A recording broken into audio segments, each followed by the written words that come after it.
The birthplace of coffee is relatively close to Kenya. But getting it there was not an easy task and full of bloodshed. The Arabs who controlled coffee enslaved thousands of Kenyans where they worked on the coffee plantations in Kenya and Arabia. This was followed by the British settlers around 1900 who quickly assumed control over the country, which led to more bloodshed. In the first part of the 20th century, the interior was settled by British and European farmers, who became rich by farming coffee on the backs of the Kenyan workers. By the 1930s the farmers' powers had become very strong. Even with over 1 million Kikuyu tribe members calling it home, they had now real land claims according to the Europeans.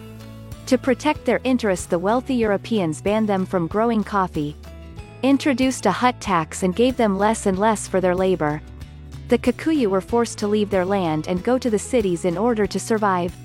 This legal slavery of the population continued until the British relinquished control in 1960. Despite all this bloodshed and slavery, Kenya coffee has flourished and is among one of the finest cups in the world. All Kenya coffee grown is Arabica coffee grown on the rich volcanic soil that is found in the highlands of the country. Today around 250,000 Kenyans are employed in the production of coffee.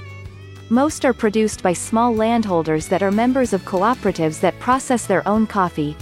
Still, even with this Kenya coffee's specialty status, Kenya coffee farmers still remain among the poorest in the world.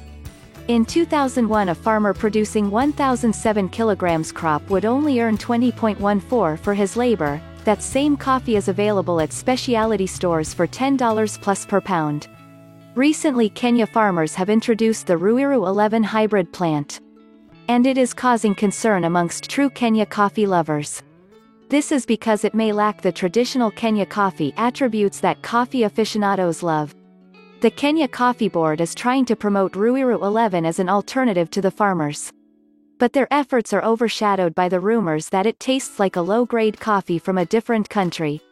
History will have to be the judge to see who is correct. Kenya coffee has bright acidity and a wonderful sweetness with a dry winey aftertaste.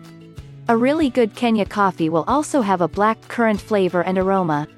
Some of the world's finest coffees come from Kenya and is a single origin coffee. It wins praise at the cupping table. Kenya has this level of quality through a government-run system that offers rewards to farmers for producing better quality coffee.